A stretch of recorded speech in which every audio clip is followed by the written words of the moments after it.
The Wilkes and Tim Dunn. Are you serious? Yeah. The Texas scorecard guys? Yep. Okay. So they're funding Ted Cruz. They're funding Ted Cruz, have funded Ted Cruz, and school vouchers is a priority for them. And Ted Cruz has said that school vouchers is the biggest civil rights issue of the 21st century. Okay. Let's get into civil rights in a second, but I'm gonna before we get there, I'm gonna make an argument that I don't necessarily agree with. But one of the things that as a parent today, let's say you are a Christian, maybe evangelical Christian parent, you go to a football game on Friday night, you're not allowed to say a Christian prayer anymore over the PA system. They believe that a lot of the values that they have been stripped out of the public schools. And the public schools, and then you get into the strange sexual things in the culture wars, like the transing the kids and things like that. And that just solidified it for these parents. And then when the parents go to the school board and try to say something, you see it on Twitter or X all the time. A parent going up there talking about some book that's in the library that, has a very erotic scene, usually involving two dudes, Parents have had it, and they feel like they're paying all this money because, school taxes, property taxes is about half of your property tax bill. They're paying into something and they can't use, they don't want to use or can't use because it doesn't share their values. So what do you say to a parent like that? Yeah, what I'd say to a parent like that is I understand their frustration, me being a Christian as well. I understand the value of faith and wanting to train your child up in the instruction of the Lord. I get it. Now, when I look at school, I want school to be school. And this is something that I would say with you, or I would say with the next person, that school should be school, and we have to find a way of funding our public schools.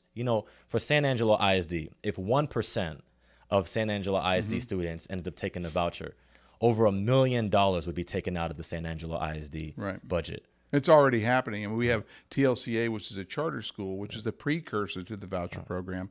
And if you look at the enrollment numbers since TLCA has opened up, it's dropping at San Angelo ISD. And let's make it 3%. Yeah. Let's make it 3% of students in San Angelo ISD. It'd be $3 million. So Friday Night Lights, Central, and Lakeview, you're talking about band programs that are going to have to be cut out because we have politicians that are more worried about, again, the folks that are funding them and not everyday Texans. I agree with you, but my problem is I still know that there's a lot of people, and obviously they vote and they have money, and they're saying that these public schools no longer share our values. So here I have a proposal. I'm going to see if you go for this. Talk to me. All right. Instead of doing this voucher program, the reason why we don't have God in schools anymore is because of all the court cases back in the 60s, like Madeline Murray O'Hare and the Shemp case and stuff like that, where they took out, they say, you can't mention God. I remember in 7th grade, and I'm a lot older than you are, the world history teacher had a Bible and read part of it to teach us about the Exodus and Moses and all that kind of stuff. And someone complained, and the next day she had to stand up in front of class and apologize for reading the Bible. I mean, come on. This is in like 1977. So that's, it's been going on a long time. But here's my proposal. Yeah. Why don't we pass legislation in the Texas legislature that allows any school district that wants to say a Christian prayer and mention Jesus in the prayer before a football game? That's it. Yeah. Just do that, and let the ACLU and all those weirdo, wacko Democrat organizations, let them sue the heck out of the state of Texas. We'll fight it. It's a lot cheaper than vouchers. And at least we're pushing back against the culture wars, because voucher is a culture war issue. But that brings me. Anyway, let me ask you a question though. Yeah. Let me ask you a question, and it'll connect. If you had a so you're a Christian, I'm going to assume. Right. I'm a Christian as well. But let's take another faith, and you hear a prayer of another faith on the PA system. How are you going to feel? I'm in Bangkok, Thailand. All right, and they're praying to Buddha. No, I'm talking about here in San Angelo, Texas. But I'm saying this is a Christian neighborhood or Christian community. I don't feel bad about it. I would be more tolerant, because I know. Let's say if I was Muslim and I moved to San Angelo, Texas. Well, first of all, I know there's no mosques here, so there's nothing to help me out there. But why am I going to go disrupt the mass appeal of the audience or the citizens of this county because because of my faith? I'm going to be a little bit more. I mean, if I was a Christian and I'm in Thailand, I do the same thing. I mean, I don't worship Buddha, But I understand we have monks, right? I understand that. I can live with that. The beauty of our public schools, though, is that they're supposed to be teaching our kids what they need to be able to be successful. Now, as a parent, as we've been traveling this state, because this vouchers deal is something that we're hearing in East Texas. We're hearing it everywhere. Your rural guys Houston, are going to be against it. But even in Houston and Dallas, there are folks that are saying, look, we cannot allow this vouchers thing to take place. And from your specific point about the faith piece of it, as a parent, you want to be able to train your child up in the faith that you believe in. It's right? It's not that. It's not train your child in the faith. When I went to school, my parents didn't expect me to go learn Bible study at school, but to acknowledge and to honor the fact that we share these common things. The majority of the people here, I think, was important. And now we have school shootings and all kinds of crazy stuff. We don't have God in school. But let me tell you this. So when I was in school in Houston, there was an organization called Christians on Campus. Right. You had a sponsor, a teacher that would sponsor it. And then you had, and there was kind of like Young Life. There was a list of clubs that every student could look at the beginning of the school year and decide, well, I want to join this club or I want to join that club. And students were able to opt in. And what you're talking about, being able to do Bible studies, being able to go in the Word. No. I just want to say a prayer before a football game. I'm even going maybe a little bit further than you, right? I'm going a little bit further than you. You can do that. I'm just saying that shaming people for saying a prayer before a dadgum football game is crazy. And we're going back to my original point is a lot of these parents feel that the public schools no longer share their values. I'm just trying to show here is one little thing we can push back on. One little thing. And maybe that can turn into more. I don't need to have Bible studies in the trigonometry classroom. I don't want that. I want to be able to acknowledge that, and maybe the next day you have the Jewish rabbi say the prayer in front of the football game. That's fine. But this moment of silence stuff is basically saying atheism is my religion. And if you want anything else, just, do it over here in a corner. I don't think it's saying that. I think it's saying that public schools, we have people of different faiths that are attending our schools. Now, if you'd like to pray, and like I mentioned with the Christians on Campus, I was a part of that organization in school, right? I was able to opt in. What year did you graduate from high school? I graduated from high school in 2013. Okay, so you're pretty young. Pretty young. Yeah. So it's changed a lot, but my argument is these guys, parents my age, I guess I'm in the Jones generation. I won't claim to be a boomer, or I won't claim to be Gen X. I'm in between, right? I claim that I think that all we got to do is we need to tip the hat and nod a little bit and push back against some of this crap that's happened over our lifetime, starting when I was born in the 60s until today, where we pushed God out of school and we replaced it, if you look at Uvalde, with a lot of hate and a lot of travesty. I think that as you being a Christian, me being a Christian as well, I think that there's a place, but I also there's a place to be able to say, look, here are certain clubs, here are certain groups that you can come, you can have a sponsor and you can do that. But that doesn't push back. That is not a loud enough statement for you to convince. It's marketing. You need to convince this public schools need to convince these parents that they are not against their values. But what is the point? What is the point of public schools? To educate. But also they define a lot of communities. You go down to Christoval Cougars, right? That if it wasn't for that school, that town, well, not to Christoval, maybe Robert Lee. Robert Lee would dry up without the school. They used the cafeteria to meet in and all that kind of stuff. That's the center of the gathering point of the community, and it's also the biggest employer. I guarantee you. So those are the issues, and that's in rural Texas. The Republicans are going to agree with you, but they don't want to take all the other stuff. Listen, I lived in Abilene for 4 years, being at McMurray. So, and we've been traveling, like I said, to almost 60 counties. So we're seeing it. But you just said that the goal of public schools, the role of public schools is to educate. Now, there are some other things on the side that you may desire, and there should be a place for that. Well, there should be clubs for that. But part of the education needs to be teaching people how to be Americans. For example, Mr. Pepper, I don't remember his first name. He's long gone. Katy High School. He was my government teacher. A lot of my views on government were formed in that, I think it was a junior or senior level class in high school in government. They taught me how to live in this country. You know what I mean? They taught me a lot of the parameters of government, that the three branches are equal. Well, if the three branches are equal, let's just pass that legislation to allow, not mandate, but allow someone to pray to Jesus, seriously, in front of a football game.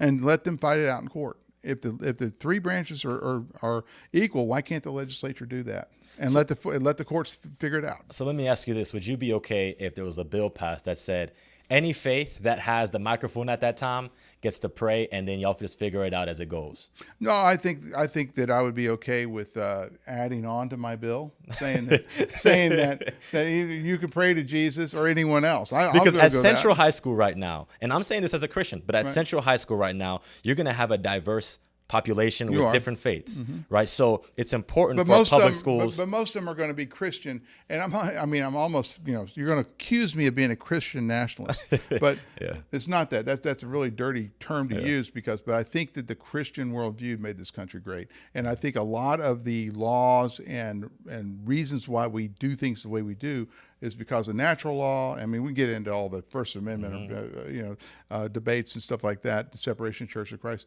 church and state. But I think if there's not a Christian worldview predominating your society, your community, we no longer share absolute values.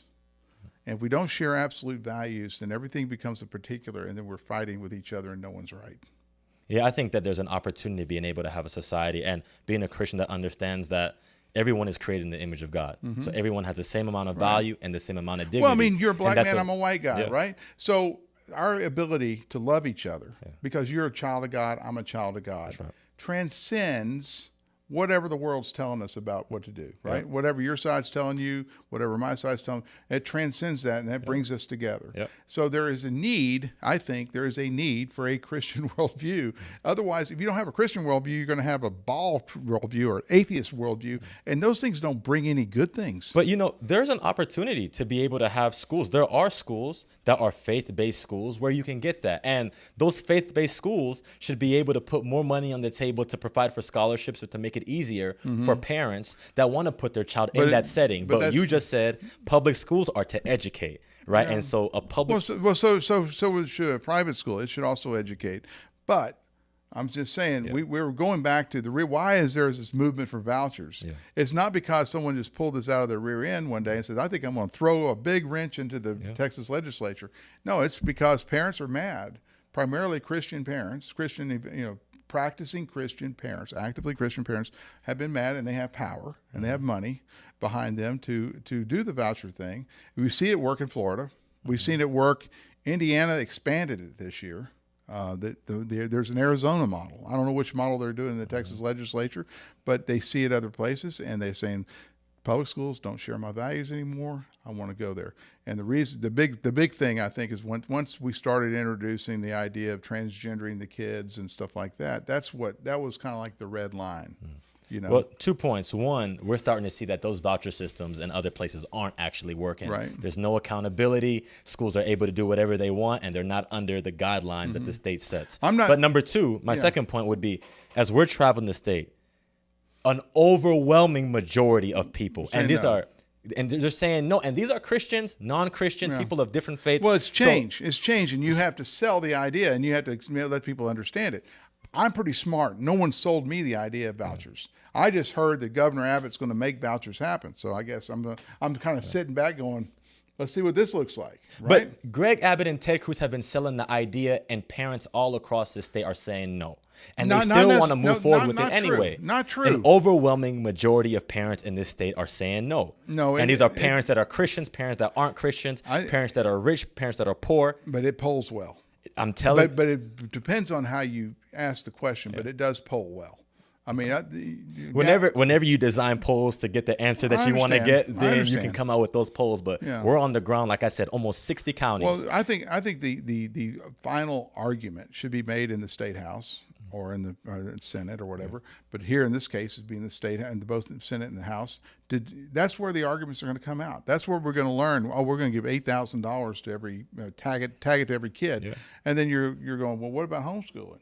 You're going to give that to some baby mama has 8 kids with 5 different daddies, right? And she has 8 kids, 8 times 8. That's what, $64,000 a year, whatever. I mean, that's a lot of money to stay home and teach your kids with, right? You can be, but I understand that homeschool is not eligible. So now I'm a homeschool parent. Where's my money? Yeah. You Well, know? I'm willing to lose my campaign on this issue. Ted Cruz has made his stance clear, and we actually had a back and forth on this issue a couple months ago. So tell me, how did you get him to talk back to you? Well, we said that we are focused on making sure that we do everything we can. Education is primarily a state issue, but from a federal level, there's some things you can do to bring down as much federal funding as possible for special education and for Title I funding, which a lot of those Title I dollars would come to school districts like San Angelo ISD, making sure that we fund our public schools. He responded and he said a whole bunch of junk. And, with his statement that school vouchers is the biggest civil rights issue of the 21st century, he's made it clear. And he's willing to. What about this? What about this argument from the left that is just the new segregation of schools? That vouchers is just effectively going to be segregation of schools. I'm telling you that when I'm talking to people all over the state, regardless of ethnicity, regardless of income, they're saying that they don't want vouchers in their community. Simple as that. That they want their schools to be funded. They want teachers to be able to make a good salary. And have you been out to Katy? Well, I've been to Katy. So what does Katy think? What do those guys think? I haven't been there in a while. I mean, folks are saying the same thing. I'm telling you, all across the state. But the school board at Katy just got taken over by a bunch of right-wing zealots, right? Yep. And then they have their election and they took over. So who's voting for those people? Yeah, I mean, there are folks that are voting for, but what we're telling you is we're on the ground. We're listening to people. We're hearing testimonials, and people don't want their public education dollars going to the dollars and the pockets. So will you allow my prayer idea? I think that there's an opportunity, and there's continuing to be an opportunity to be able to have clubs in school where you as a parent, right, if you want your child to be able to get some of that in school, let them join Christians on campus. Have a teacher sponsor that. Right. I think that's an awesome opportunity. It's what I was able to be a part of. Here's what I think a better argument against vouchers would be. I guess this is from a policy perspective. Yeah. If you give that $8,000 per student to private schools without accountability, that also means you don't, like a guy's a paraplegic, the student's special needs, paraplegic or whatever, and he doesn't have, he's going to require a lot of extra effort, extra infrastructure, things like that for that school. And so the private school can say no. Yeah. And so what happens is the public school becomes the kind of the holding ground of all the special needs kids and the kids with behavioral problems. And then, the grand Republican scheme is if we can compete against each other, then everyone rises up. Capitalism, right? Yep. Well, if you're putting all the bad students in one school and you're cherry picking the best with the best PTA parents and putting them in a private school, of course that private school is going to have the best football team, the best sports programs, best UIL competitors, best band, everything. And that public school is always going to suffer. Yep. So I don't see the voucher system fixing that. Yeah. I think it's going to make it worse. It won't. And instead, what we should be doing, right, which is funny because what the vouchers does to private schools, there's accountability standards that are removed. Students aren't having to take the STAR test, right? So you're allowing now for teachers to be able to. But the liberals hate the STAR test. Oh, I'm not a fan of this. We're teaching kids to take a test instead of teaching them skills that are going to be able to help them in their careers. So let's go back. In the Senate, you're going to deal with immigration. Yes. All right. I've been to Del Rio. I was there when the Haitians came across. It was terrible. I lived there. I mean, even the poorest taxi driver in the world, Uber driver that I drove with, told me this place is so messed up because of this crap. And that's what he called it. And he was a Democrat. He was a Hispanic Democrat driving Uber. And that was kind of like the message I got. And this is probably 6 months ago. That, they just turned this thing into a hellhole with their immigration policy. Remain in Mexico, would you be in favor of that? I think that we need a complete overhaul of our immigration system. You're not going to get that. Because we need a complete overhaul. You're not going to get that. They've been trying to remember the Gang of Eight? Yep. They've been trying to do that for 15 years? Yep. Under George W. Bush, they tried to do it. George W. was even on board with it. There's an opportunity of being able to do so, and we need a United States senator that's actually leading the way on this issue.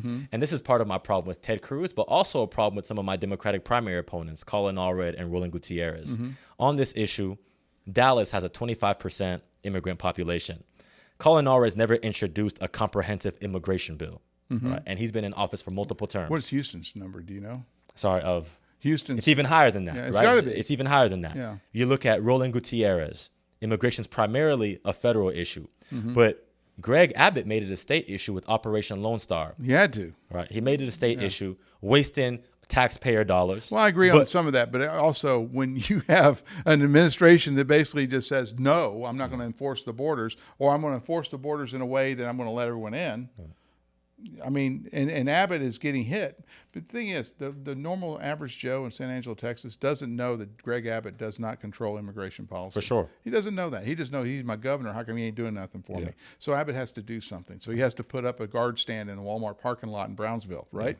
And But Roland represents 7 to 8 border counties, right? When Abbott made it a state issue, he could have made it a state issue and said, here are some things that I want to put in an immigration bill so that we make sure that we have an agency in our state legislature that is able to focus on immigration, that we're looking at ways of being able, because we have a labor shortage in Texas, our agriculture, our manufacturing, our construction industries. We're always going to need legal immigration and visas, work visas and things like that. But they've been nowhere to be found, and this is the of course, problem. It's hard. You talk to Twin Mountain Fence, the guy who runs Twin Mountain Fence, he'll tell you, I need immigrants to come build fences out in West Texas, and he can't get them because of immigration policies. Well, it's the problem with everyday politicians that do a lot of talking.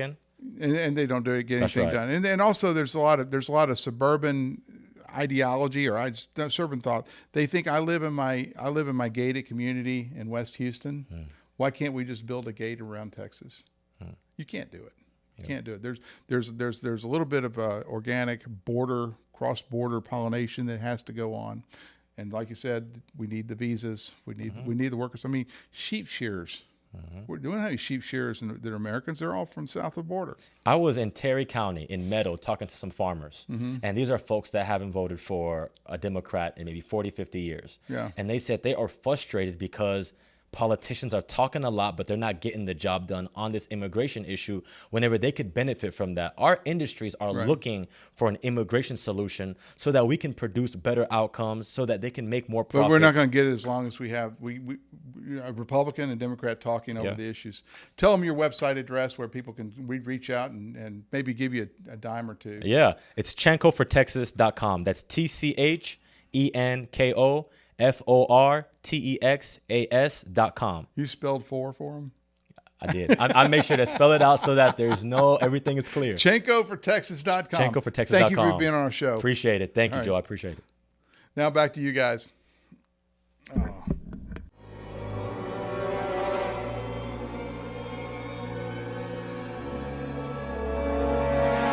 Ew, that's so gross. Right now, get 15% off carpet cleaning from Carpet Tech. All right, there it is. Thank you, Joe. Thank you, Turi. It was a very interesting interview. Both sides on that one, of course. That's what you want to hear with politics. Both sides being heard and both answers giving out. Okay, guys, make sure you head down to Jim Bass. There's still plenty of time out there for our fall festival. Till tomorrow, I'm Matt Trammell.